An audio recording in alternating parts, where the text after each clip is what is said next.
PSL की तारीख का सबसे कामयाब बॉलर कौन है?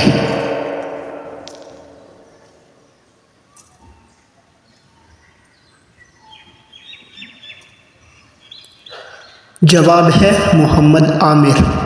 सवाल नंबर 2, किस टीम ने सबसे ज़्यादा PSL टाइटल जीते हैं?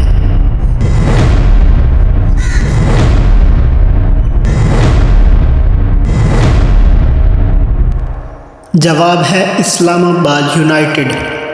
सवाल नंबर 3, वो कौन सा प्लेयर है जिसने 100 बॉलों पर 1 रन बनाया?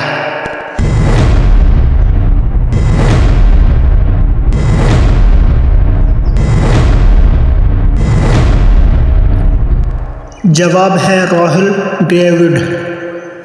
सवाल नंबर 4, वो कौन सा प्लेयर है जिसने दुनिया का सबसे लंबा तरीन छक्का लगाया?